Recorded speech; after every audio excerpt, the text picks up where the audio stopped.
Hey, good evening, welcome to A Foreigner in the Philippines. Well, I say good evening, it's actually midday here, but I feel compelled to just make this video just so that our very kind subscribers who have offered their condolences because of our loss of Ljay will know what the situation is. Now, I shouldn't be surprised, but I still am surprised that the haters will find their way even into condolences for a child's death. But anyway, for those who felt that it was necessary to demand explanations at a time like this, you do what you do best. So, what was the situation with Ljay?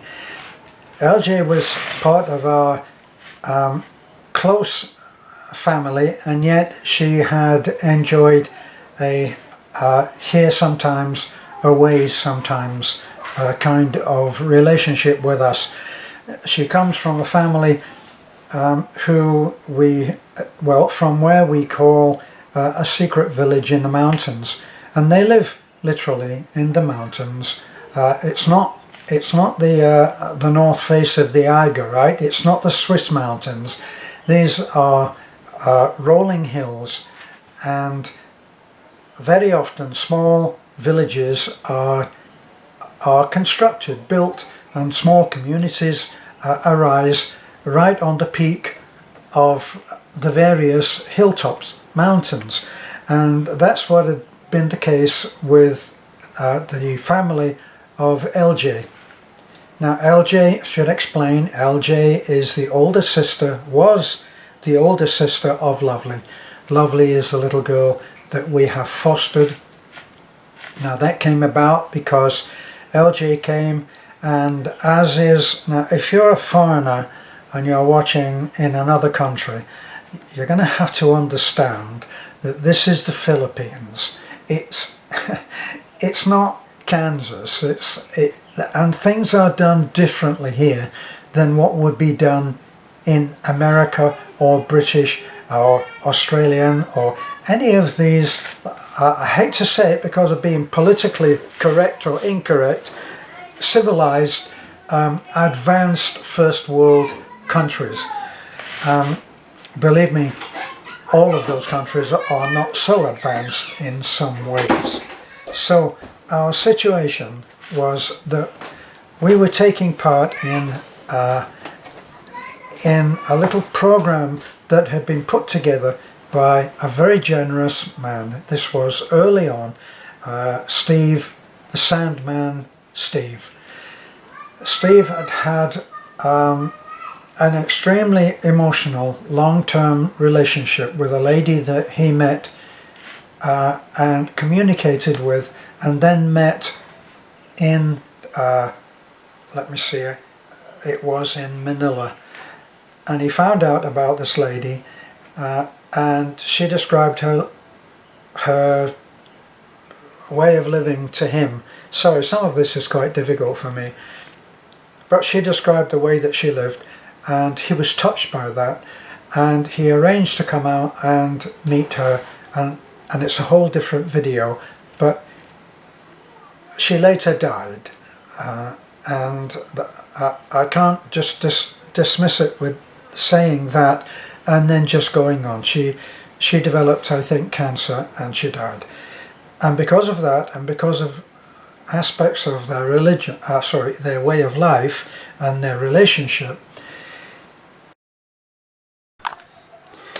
Sorry, the memory card was full, and I know the feeling.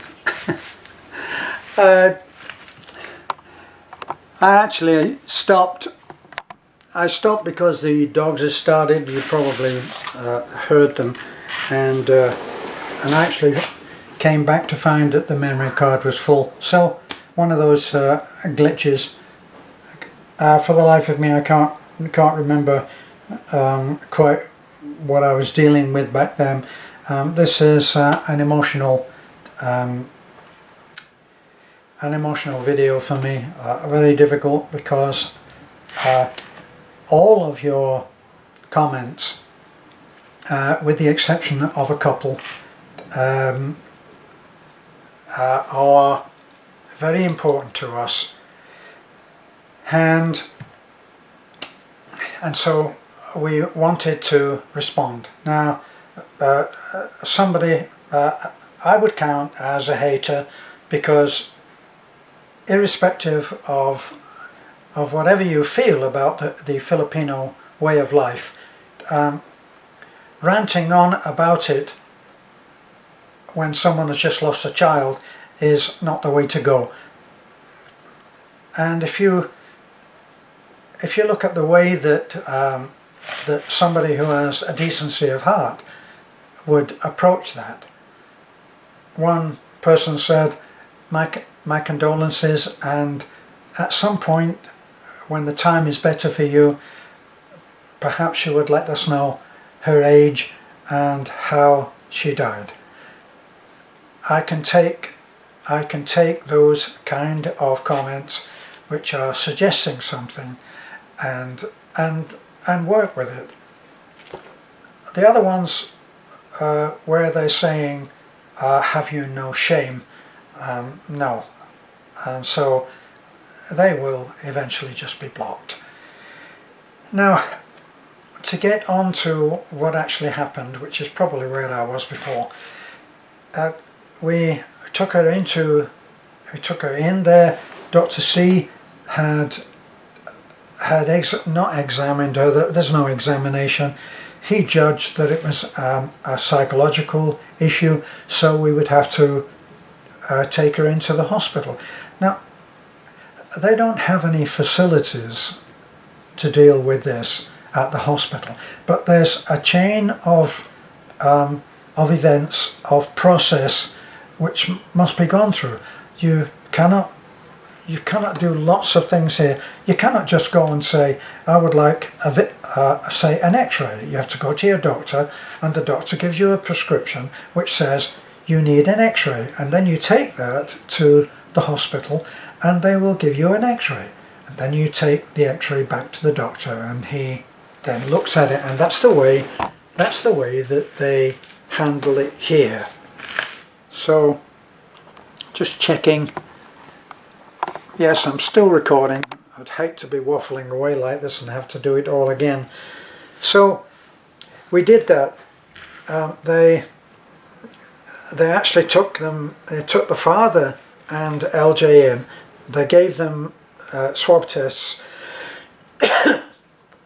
and as I think I may have already mentioned, the swab tests are then judged on a scale, and the guy who invented the BCP test, which they're all using, said that it's no good for trying to detect COVID. Did they stop? No, they didn't. What they did was they upped the sensitivity to 45 instead of the 25 that was recommended. And at that sensitivity, almost anything can be found positive. So, indeed, they were found positive and put into 2 weeks in the hospital in the quarantine section. It's not. I don't think it's. I think it's just an outbuilding or a tent or something that they were being held in. Well, we had a few calls where we tried to find out what was happening, and eventually it was revealed that Ljay had a motorcycle spill. This was when this was a low speed thing, but as we've seen with as we later saw with Taliklik, you can have a low speed spill on a bike and still come off with some serious injuries. Well, with Ljay it was even more serious. Now, had we been told then, and this is the what ifs, had we been told then, we would have been looking at different causes for why she was as she was. She went off for food. She obviously lost weight very quickly, and she was vomiting. Well, these are all indications of head trauma, of concussion. But the father didn't give this information. And once again, this is the way that it is in the Philippines. So no point in ranting on about that, and it happened and it's gone, and now we're moving on. But eventually they said, this is not something that we can deal with. I think that she had a CT scan, and the scan revealed that she had a brain tumour. Now, understand that we're receiving all of this via the father. They're not going to talk to us. Talk to the father who is there with her, and he tells us. Now, allowing for the simple life and the simple approach to it, he didn't tell us about what happened when she hit her head. So we're relying on an unreliable source for our information. But they transfer her to Tagbilaran. They both go to Tagbilaran, and there they look at things differently. That she's in a better hospital that is equipped, even if it is with visiting surgeons. In other words, they don't have a resident surgeon who does all of the brain work or all of the heart work, or they don't do that. What they do is they have someone who comes every Friday or comes every Wednesday, and they'll have a day that you can go and see those people. It was then diagnosed as a brain tumour, and the way that they explained it to the father, as was then explained it to Beth, was that it was two, like this, two tumours that were fighting against each other, and they were advanced. Now, bearing in mind what the child had already gone through, because we're not there and we can't help. We're relying on the father to do all of this. So when it comes to the day of the surgery, the surgeon looked at Ljay and he said, this child would not survive invasive surgery. So the surgery was postponed. Now I feel sure that if she was in the child's ward of somewhere like the UK, they would have had her on a beef up, put a little weight on kind of treatment. You know, this is not when I say this, it's really not unlike the way that when we fostered, and we, for those who are looking for faults, we went through to the Village of Hope, and they have a resident registered social worker who prepared all of the fostering papers, and we signed all of those, and the father was there, and he was in agreement that Lovely should stay with us. So all of that was done as per is legally required. So if anybody did want to make trouble, and I'm sure that they would, there's nothing for us to answer to. And we have learned to be that way over the last 5 years. So she was at about 15 kilos. This is Lovely. You can see a picture that we took very early on just before we fostered her, with me and Lovely. And she is there, and you can see that she is what my brother would have called a chicken wing. There's nothing of her.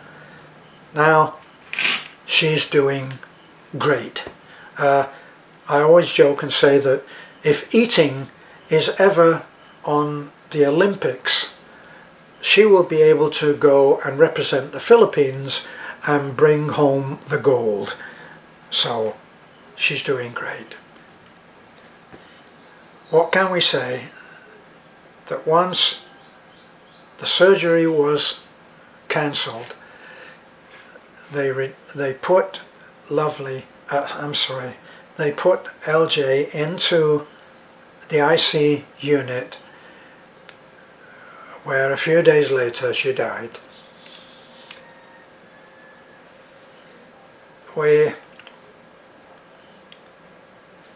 Now, I hate to use this as a vent, but I'm not going to. But I'd like to calmly state that she didn't die of COVID, but that's what was entered onto the death certificate. And there is a reason why.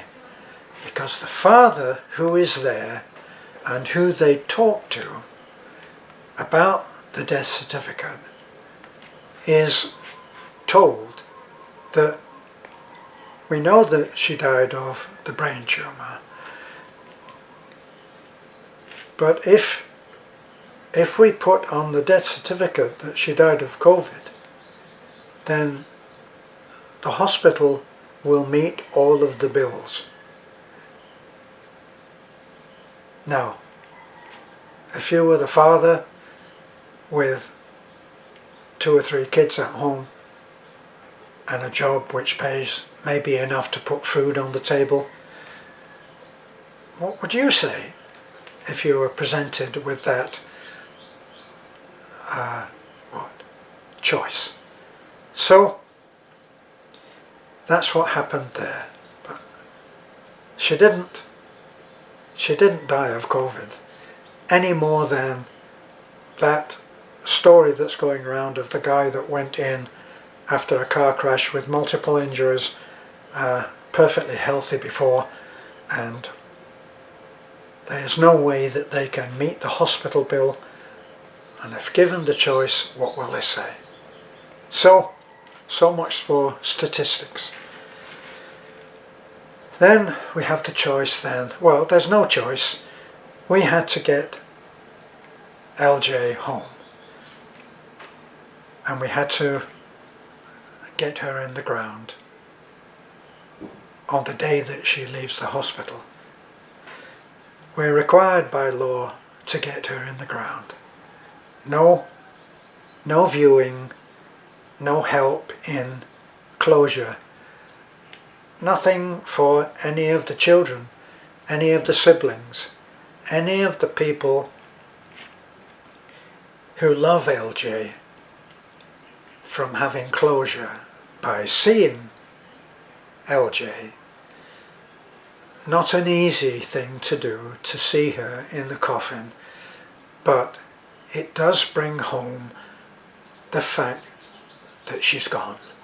And sometimes it helps for those who are aware in a religious or spiritual way, it helps them to see the body, because they can see, in LJ's case, that it's not LJ anymore. Hence the idea of closure. Well, the day after seeing the coffin go into the ground and be covered in dirt,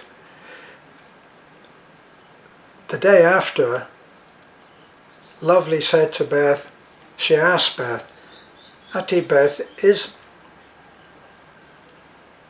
it a joke or is it real that LJ has gone? So I know how she feels, actually. for the kind person that suggested that we keep lots of photos around so that we won't forget LJ. Yes, but right now that's really difficult, so it might have to wait for a later time. Thanks again to everyone.